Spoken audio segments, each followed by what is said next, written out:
हमने ये डिसाइड किया that we the 2/3 members of parliament of the belonging to the Aam Aadmi Party in Rajya Sabha exercise the provisions of the Constitution of India and merge ourselves with the BJP. हम BJP में विलय करते हैं। आम आदमी party में बहुत बड़ी फूट हुई है। राघव चड्ढा के साथ 7 सांसदों ने बीजेपी ज्वाइन करने का प्लान बना लिया है, और लेकिन जनता ये तय करेगी कि राघव चड्ढा का फैसला कितना सही और कितना गलत है, क्योंकि संजय सिंह ने साफ कह दिया है कि ऑपरेशन लोटस है। संजय सिंह बचे हैं, जिन 3 नाम बचे हैं उन 3 नामों को भी हम बता देता हूं। बलबीर सिंह सिचेवाल, एनडी गुप्ता और संजय सिंह, 3 सांसद आम आदमी पार्टी के राज्यसभा में से बचे हैं। 10 सांसद थे, यानी 2/3 से ज्यादा सांसद लेकर राघव चड्ढा बीजेपी के साथ शामिल हो गए हैं। मुझे नहीं पता कि मैं कैसे शुरू करूं और क्या कहूं। मैंने अपने जीवन में नहीं सोचा था कि ये स्थिति आएगी, पर ये आई। 10 साल से इस पार्टी से मैं जुड़ा रहा और आज मैं आम आदमी पार्टी से अपने रास्ते अलग कर रहा हूं। मैं एक बहुत छोटे से गांव से आया हूं, किसान परिवार से। मेरी यात्रा शुरू हुई पढ़ाई करते करते करते। मैं कैम्ब्रिज गया, ऑक्सफोर्ड गया, MIT गया, फिर इंडिया आके देश में आकर IIT का प्रोफेसर बना। अब आप सोचो कि इतनी पढ़ाई करने के बाद, दुनिया में इतना कुछ अचीव करने के बाद एक व्यक्ति क्यों राजनीति में आना चाहेगा? सिर्फ एक ही मकसद था दिल की गहराई से कि देश के लिए मैं प्रत्यक्ष रूप से कुछ अच्छा कर सकूं। और इसी भावना से इंडिया आया और इंडिया आके फिर राजनीति में जुड़ा। आप खुद ही सोचिए कि जिस व्यक्ति के पास पद, पैसा, प्रतिष्ठा सब कुछ था, उसका और क्या कारण और मकसद हो सकता है राजनीति में आने का?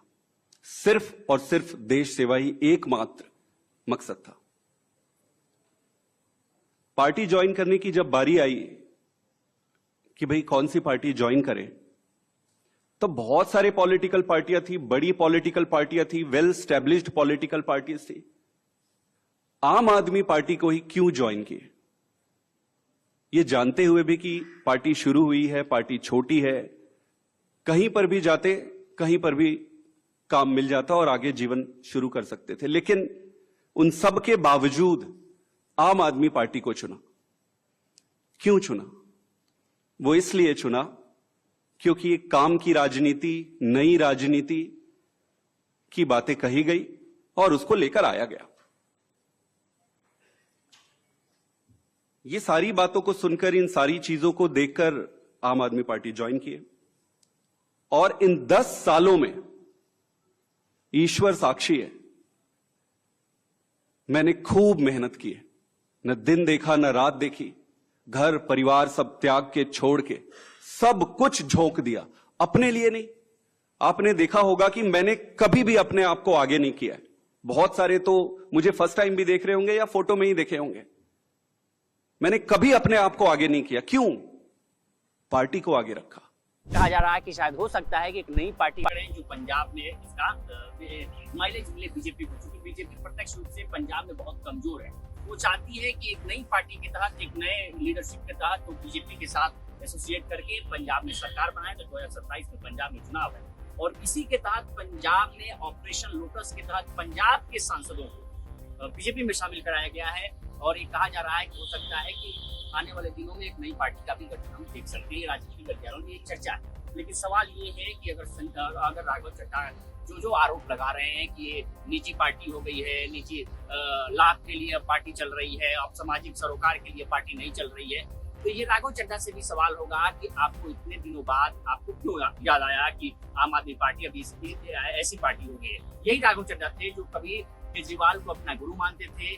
ये कहते थे कि केजरीवाल ने एक ऐसा सपना देश के लिए देखा है जिसमें जो राजनीतिक बैकग्राउंड से नहीं है, हम ही को देख लीजिए। यानी वो खुद को कह रहे थे कि हम ही को देख लीजिए कि हम कैसे राजनीतिक परिवार से न होकर भी राजनीति में आए। आम आदमी पार्टी ने राघव चड्ढा को क्या क्या नहीं दिया। राघव चड्ढा पहले कम एज के नेता थे, तो पोस्टर बॉय थे आम आदमी पार्टी के। उसके बाद उनको ट्रेजरर बनाया 2015 में।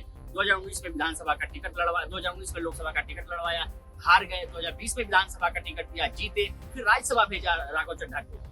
हर चीज आम आदमी पार्टी ने दिया जो राघव चड्ढा एक युवा को चाहिए था। अब राघव चड्ढा बागी हो गए हैं, बीजेपी में शामिल होने जा रहे हैं। उनके साथ 6 और सांसद हैं, यानी कुल मिला के 7 सांसद। अब सिर्फ 3 सांसद बचे हैं, बलबीर सिंह सच्चेवाल, संजय सिंह और एनडी गुप्ता। अब पंजाब की जनता से भी अपील किया है संजय सिंह ने कि ये पंजाब की जनता तय करेगी कि आखिर क्या हुआ है और आगे क्या होगा। आपकी क्या राय है इस पे? आप भी बताइए कि राघव चड्ढा का फैसला सही है या गलत है। देखते रहिए लोकमत हिंदी। नमस्कार।